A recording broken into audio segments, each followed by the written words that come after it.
welcome to Your Time in the Kitchen. So, who's hungry for more Scottish insults? Is that really cheesy? It's really cheesy. Oh well. So yes, today we are making another traditional Scottish sweet and throwing a bit more salt. So we're making tablet. Tablet is very similar to fudge, but it's harder and it's more sort of crumbly, and you pop it in your mouth and it just melts and it's really delicious.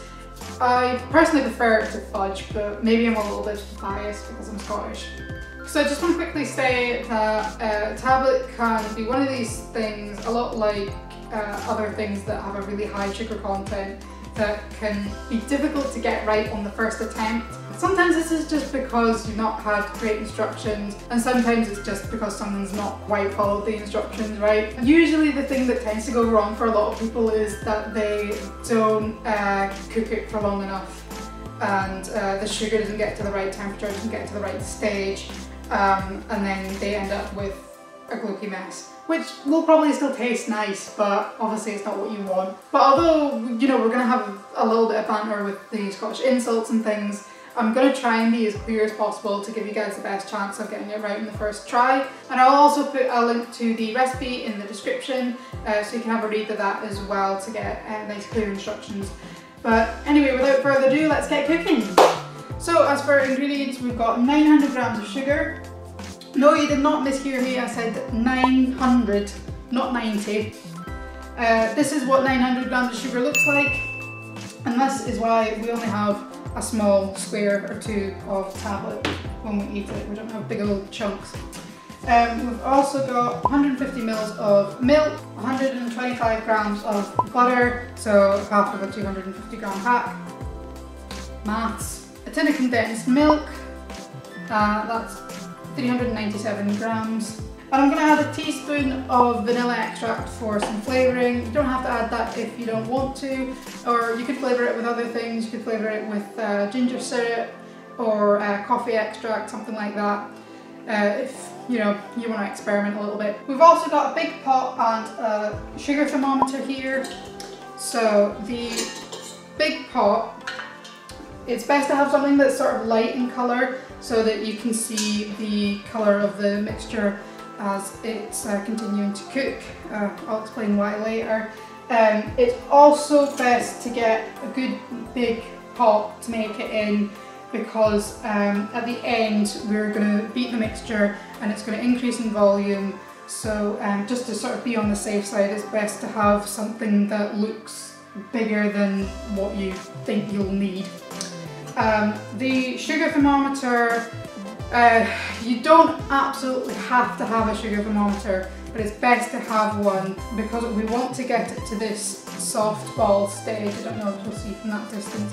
But basically you want to get the sugar to a high enough temperature where it's going to set. I spoke before about people ending up with a sort of a gloopy mess, and that's because they've not hit that temperature. So the sugar thermometer sort of just reduces the margin for error. You can kind of do it by sight, but it might take you a few more practices, whereas if you've got the sugar thermometer, you're more likely to get it right in the first or second try. Almost forgot to say that you also need some sort of stirring implement, so a big old spoon will do you fine. So before you start cooking anything, you're just going to want to grease whatever you're going to pop your tablet into to set.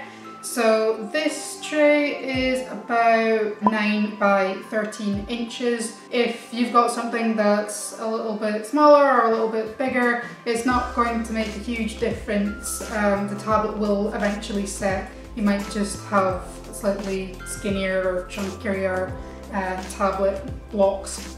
So to grease it, probably the easiest thing to do is just to get a spare bit of butter that you've got lying around in the fridge, maybe from something that you baked before, and just rub it around the outside of the tray.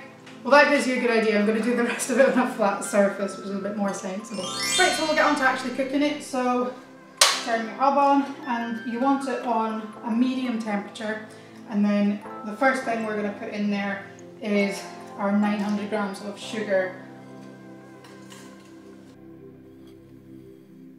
You're going to follow that quickly with the milk. You're going to just give that a bit of a stir, work it all in together. And once those are mixed in together, you're going to add the butter. I've just cut it into some chunks. Once the butter's melted, you're going to add in the condensed milk. And we'll just give that a stir in with the rest of it. Make sure you scrape around the side so that you get any escaped sugar off of there. So I won't put in the sugar thermometer quite yet because I know for a fact that this is going to take a very long time to get to the right temperature. Now you're going to be standing here stirring this for between 30 to 40 minutes. So I hope you don't have any plans. So yeah, you're going to be standing here for a very long time. You know, you can stick on a podcast or a YouTube video or something that's going to take around that time, just entertain yourself.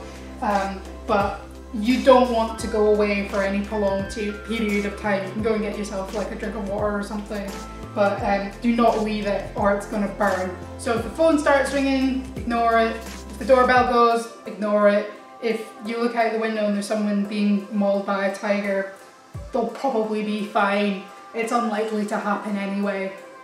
So as I've said, the most accurate way to get the right temperature for the tablet is to use the sugar thermometer. So I'll come up and show you the right temperature. So you want it at soft ball stage, which is around 120 degrees.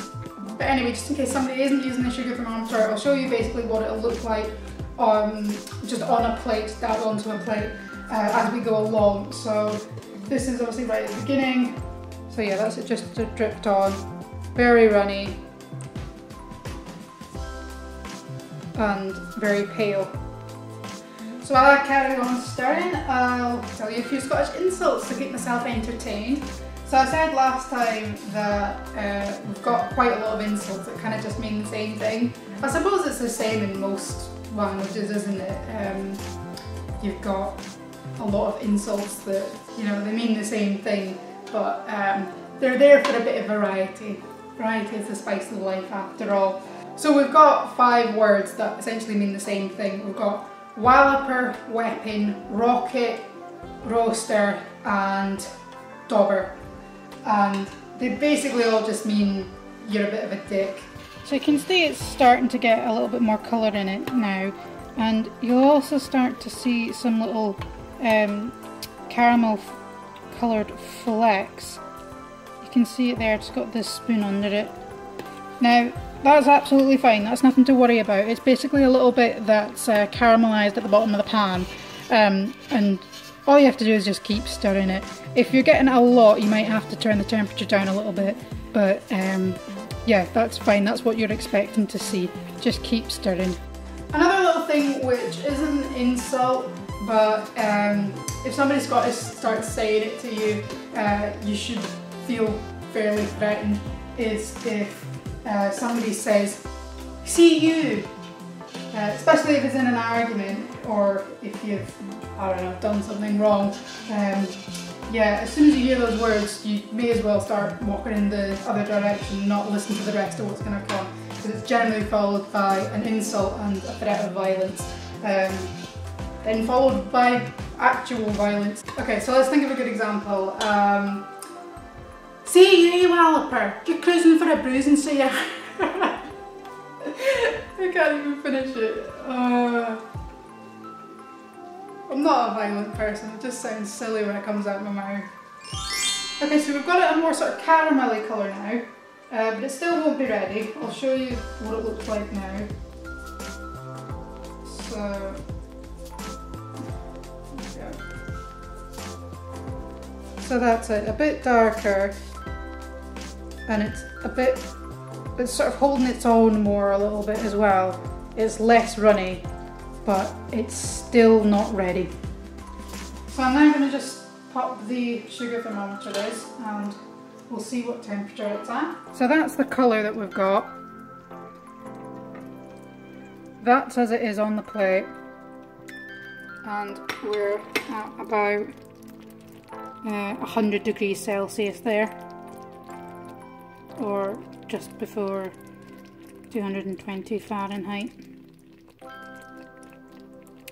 And obviously it's climbing there, so we shouldn't be too far away from the soft ball stage. So it kind of goes without saying that it's now incredibly hot. It's also incredibly sticky, So if something falls in the pan, like maybe you're using a smaller spoon and it falls in, don't go after it. Try and find something to pluck it out with. Don't go in with your hands. Also, if you do somehow get it on your skin, don't do that sort of automatic thing of sticking your finger in your mouth, because you will burn your mouth too. Get it under the tap as soon as possible, wash it off, and then just general sort of health and safety stuff, keep it under the tap for however long you can manage it. Probably one of my favourite Scottish insults is ball bag. Ball bag is, as it sounds, a scrotum, a ball bag. One of the best examples of its use is hurricane ball bag, which happened a few years ago. Oh, what year was it again? I want to say 2012, and it caused disturbing scenes such as this. Oh my god! Trampoline! Trampoline! Oh yeah, oh my god! Oh my god! So as it's just coming up to the softball stage, you want to make sure that you've got everything ready to go for the next couple of stages. So we've got our tray to pour it out in, obviously. You've got your vanilla extract, which we're going to add just before we beat it. I've got an electric whisk. You're best using an electric whisk. But if you don't have one, or you don't want to use one for whatever reason, then you can do it the old-fashioned way, like the buff Scottish grannies would have done, with a wooden spoon. You're going to want to beat it for 1 to 2 minutes if it's an electric whisk, and maybe 4 or 5 minutes if you're doing it by hand. Okay, so we're now at softball stage. I'll show you what it looks like on the plate. So we've got this gorgeous caramel colour. It's a bit darker than before, so you can see it's firming up quite quickly. Right, so then we're ready for the next stage. So let's turn off the heat, take off the heat. We'll just get rid of the thermometer and the spoon. Just pop them on a plate. And we're going to add our vanilla extract. You can expect it to sizzle a little bit. Not on this occasion. There we go, it's sizzling now. Okay. Quickly stir that in. And scrape the excess off the spoon.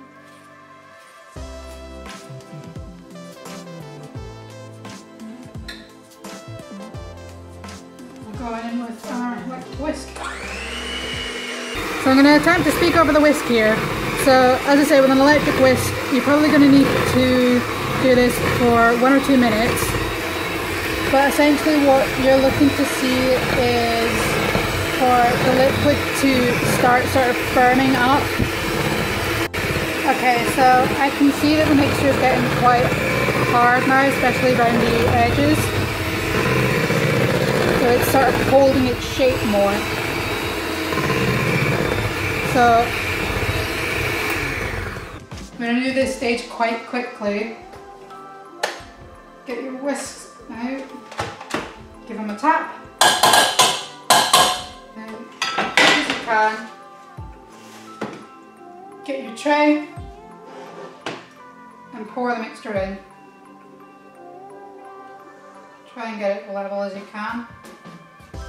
And now all we need to do is let it cool. So you're going to leave that to set, I would say, a minimum of 3 hours. But if you want to cut it up into little squares, then I would recommend doing that after about 5–10 minutes of cooling down, so that it's still nice and soft and you can get your knife through it without making it all crumbly.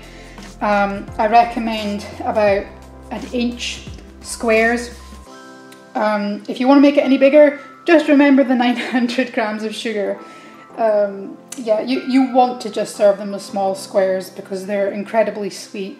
You can alternatively just break it up into pieces, but I think cutting it into squares is the easiest way to present it. We just want to get a little ruler, mark about 1 inch.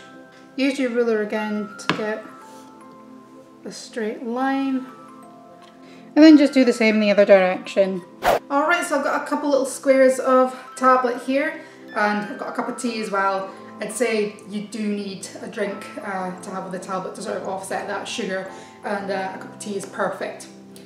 So let's dig in.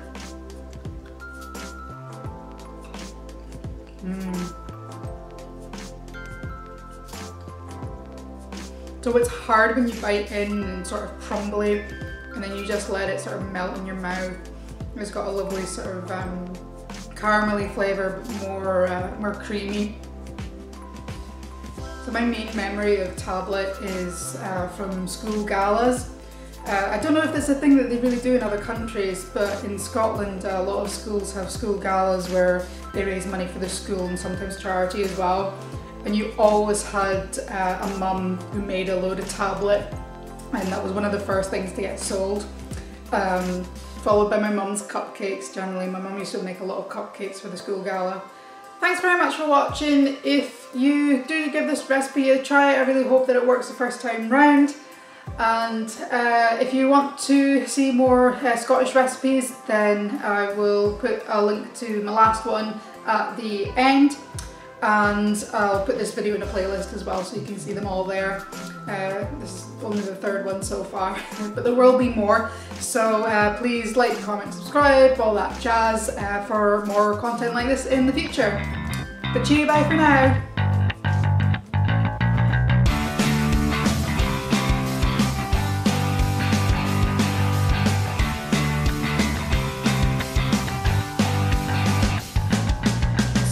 This tray is just smaller than 9 by